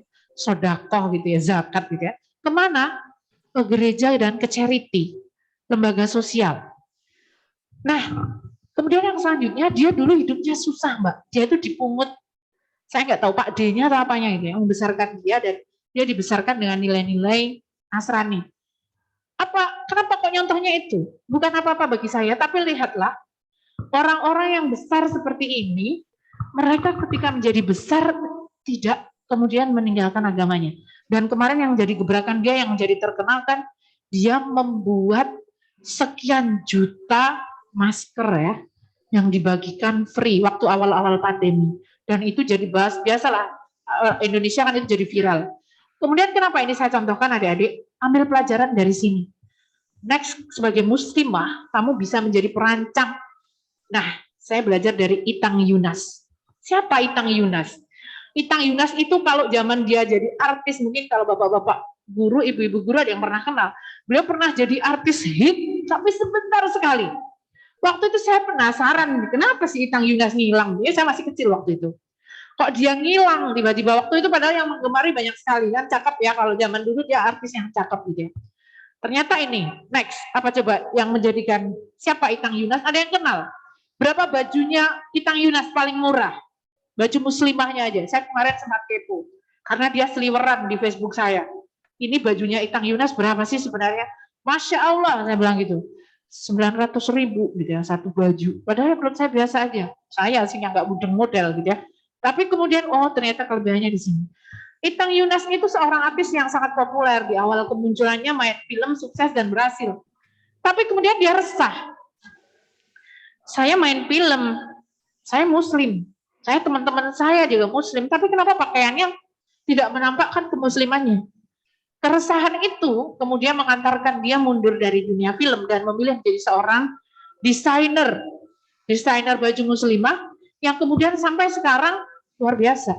Dia menjadi seorang desainer baju branded yang sangat masyhur dan menjadi langganan banyak orang. Nah, itu yang terakhir sebagai kesimpulan saya sudah berpanjang lebar, nanti mungkin akan banyak bercerita, banyak bertanya jawab atau diskusi ya. Di era fusa ini atau volatility, uncertainty, complexity, and ambiguity ini, mari kita tetap menjadi pribadi yang kuat dalam beragama. Jangan lagi ragu untuk belajar agama, jangan lagi malu. Saya cuma akan menyontohkan artis-artis Indonesia ya, yang sudah menjadi orang yang ibaratnya dunia dan akhirat, katakanlah dunia semua ada di tangannya. Saya kasih contoh siapa? Misalnya Dude Herlino, Alisa Subhandono, atau Ari Untung, yang sekarang dia punya komunitas hijrah fest ya, bahasa mereka. Mereka itu duitnya udah dulu, waktu proses hijrahnya Dude Herlino sama Alisa Subhandono, mereka adalah artis sinetron termahal. Waktu itu, termahal di Indonesia. Saking banyaknya semua sinetron isinya Dude sama Alisa Subhandono. Tapi kemudian ketika dia bertemu dengan, kemudian dia mendalami agama ini, dia ternyata lebih memilih jalan hijrah itu, tetapi tetap menjadi seorang artis. Tetapi dia bisa memilih. Ibaratnya dia duit punya segala-galanya. Kemudian dia sampai, Masya Allah, memilih menjadi orang baik, main film pun yang baik-baik, penampilannya baik, memilih istri juga yang baik, dan perhatikan, bahkan mereka itu sekarang kemana-mana, ikut kajian-kajian itu mereka membayar sendiri. Mereka istilahnya apa? Adik-adik, bahkan saya menyampaikan ke murid-murid saya, next, jadilah orang yang solih, kaya, sukses. Kenapa? Kamu masih kita butuh orang-orang yang baik, yang sukses, yang kaya. Banyak orang yang butuh dibantu, saya bilang. Makanya anak-anak sekalian, silahkan punya visi yang jauh, punya cita-cita yang tinggi, jadi orang yang sukses, jadi orang yang kaya, terus jadi orang yang gemar membantu orang lain. Seperti seorang miliarder yang di Australia kemarin, yang sangat kaya, tapi sayang dia berusia muda, dia sudah kena kanker, kemudian dia meninggal dunia, dan dia semua hartanya dimakan, dia infakkan. Dan waktu itu disoteng ya, meninggalnya dia gampang sekali. Dan ya bukan untuk ujub sih, bukan untuk ria, tapi ternyata di sini ketika kita bisa menolong banyak orang itu, maka hidup kita juga akan dimudahkan sama Allah. Maka di sini mari kita menjadi seorang muslim yang cerdas, pembelajar dan elegan gitu ya. Dan menjadi apapun kelak kita di masa depan, jangan tinggalkan identitas agama. Seperti saya bilang, Ibu Ani Avanti itu, dia perancang yang sedemikian itu, dia juga akan merancang meladeni siapa aja. Pakaian muslimah dia ladenin, pakaian ini dia iniin, tapi dia tetap punya komitmen, kalau bahasa dia, Setiap kali dia bicara waktu wawancara itu puji Tuhan gitu ya. Saya begini, puji Tuhan. Bagaimana dengan kita? Kita seharusnya alhamdulillah Allah kasih begini dan kita bersemangat jadi orang yang sukses.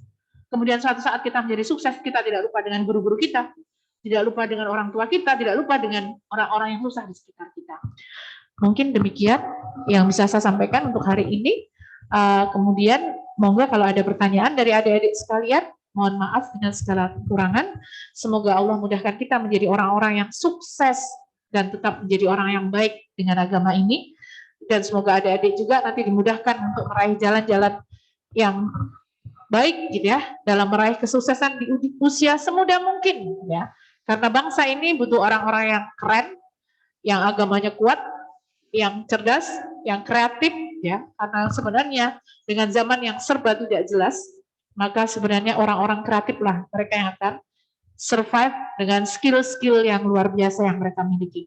Demikian, mohon maaf. Assalamualaikum warahmatullahi wabarakatuh.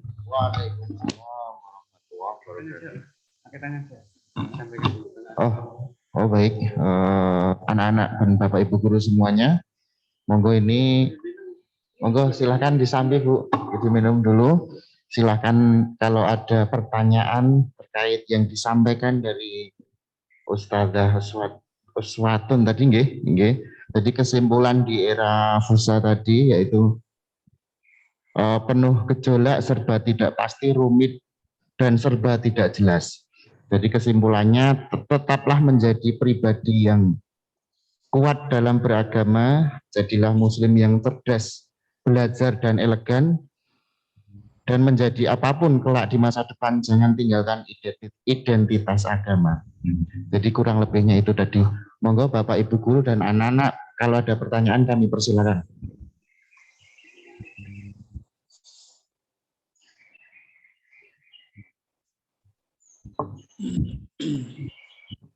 Bu Saripatun, monggo kalau ada pertanyaan Bu. Pak Adi, Assalamualaikum Pak Adi. Waalaikumsalam warahmatullahi wabarakatuh. Sehat Pak Adi nggih. Insyaallah. Barakallah. Monggo Pak Adi. Nggih, kalau ada pertanyaan silahkan kami persilakan. Jadi saya tadi hanya sedikit bisa melihat dan mencermati bahwasanya istiqomah itu yang utama. Ustaz Andi, Ustaz Iwan, dan mohon maaf Ustazah, barangkali itu saja karena kita jalan pada apa yang seharusnya kita jalani, gitu. Tidak memaksakan tapi berusaha belajar, itu saja. Itu Ustaz Andi, mohon maaf. Terima kasih Pak Adi. Monggo anak-anak silakan kalau ada pertanyaan.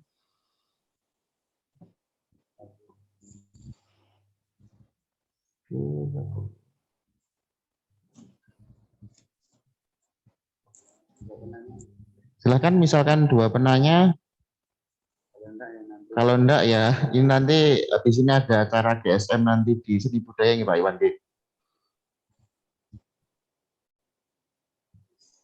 Pak Rafi mungkin mau ada pertanyaan?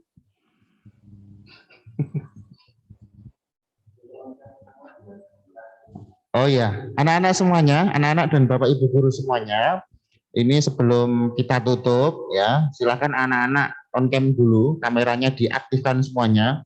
Kita berfoto berpose pertama bersama dulu. Jadi sebelum anak-anak meninggalkan link Zoom, jangan lupa absennya itu ya. Dan terkait tugas tentu saja harus diupload ke e-learning dan di media sosial.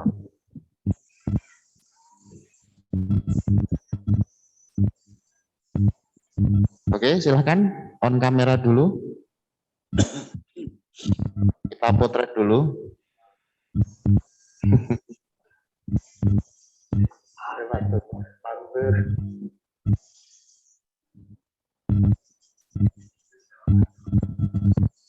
Pak Toko berpose yang menarik, kita potret dulu.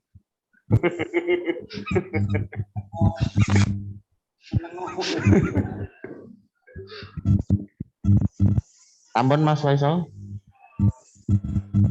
Oh ya, anak-anak ini masih banyak yang belum membuka kameranya. Sekitar totalnya partisipan ini 284.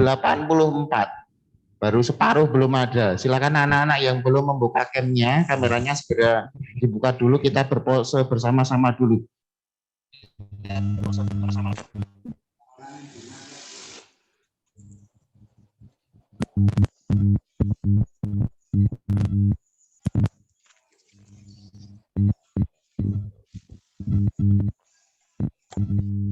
Kita wes ya nih ya.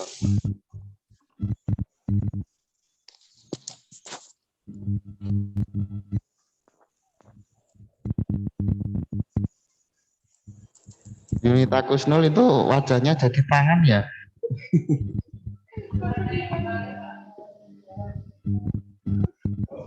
Langsung sembunyi air dulu.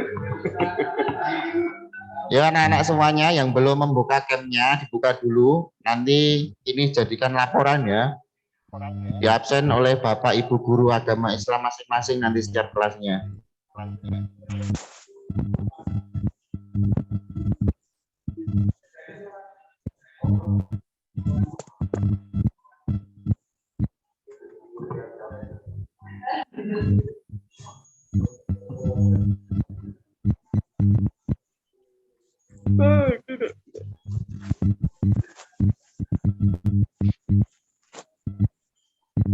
Oke, kita mulai potret dulu. 3 ya Mas ya. 3.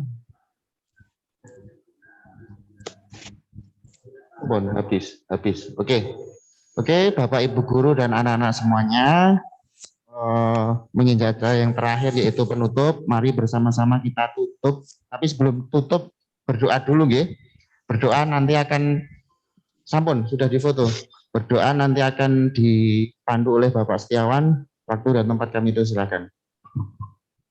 Bismillahirrahmanirrahim. Assalamualaikum warahmatullahi wabarakatuh. Baik anak-anak, untuk Bapak Ibu guru, staf-staf para karyawan tata usaha, anak-anakku semuanya, untuk mengakhiri pertemuan pada pagi hari ini, kita berdoa kepada Allah Subhanahu wa taala. Semoga doa kita nanti dijawab oleh Allah. Doa akan segera saya bacakan. A'udzubillahi minasyaitonirrajim. Bismillahirrahmanirrahim.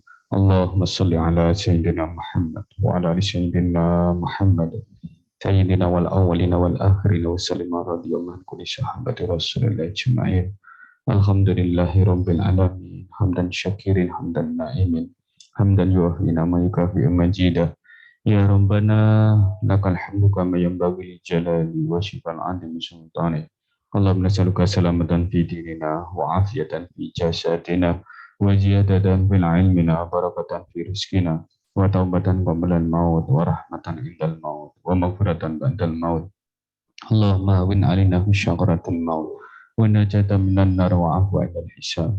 Allahumma salli li dunyati wa ismatu amri wa salli li dunya ya fiha ma'ashi wa salli li akhirati wa ma'adi wa jana hayata liyada khair wa jana mauta rahmah min kulli syar wa barakatan fid dunya wal akhirah. Allahumma nas'aluka 'afwa wal 'afiyah wal mu'afata da'imatan fid dunya wal akhirah. Allahumma asina akibatina fi umuriha wa ajilna min dunya wal adabul akhirah.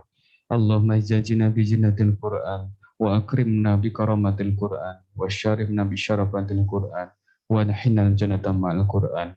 Allahumma adfa'na al-ghala wal wabah wal fitani wal amradi wad darari ma la yakshifu ghairum. Allahumma subhi rahmah wa la subhil adab ya Allah. Allahumma subhi rahmah wa la subhil adab ya Rabb. Wabil khusus keluarga besar SMK Negeri 4 Surakarta.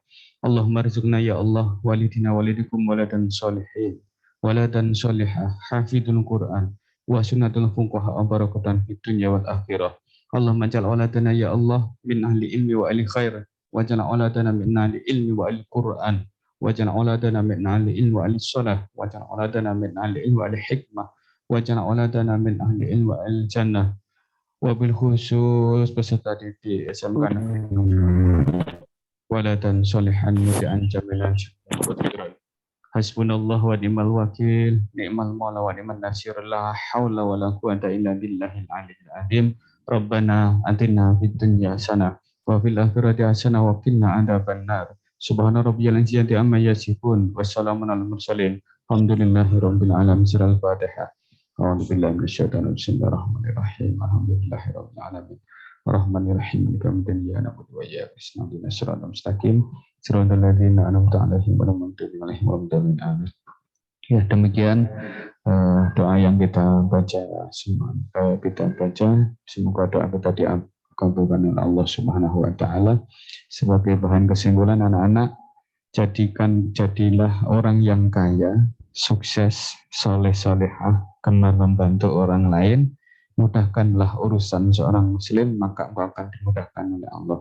Orang yang sukses itu adalah orang yang mampu mensukseskan orang lain. Semoga anak-anak menjadi anak yang sukses dan soleh dan salehah. Amin. Amin ya rabbal alamin.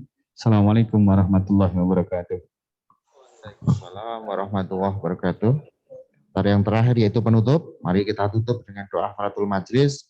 Subhanakallahumma wa bihamdika asyhadu an la ilaha illa anta astaghfiruka wa atubu ilaik. Alhamdulillahirabbil alamin.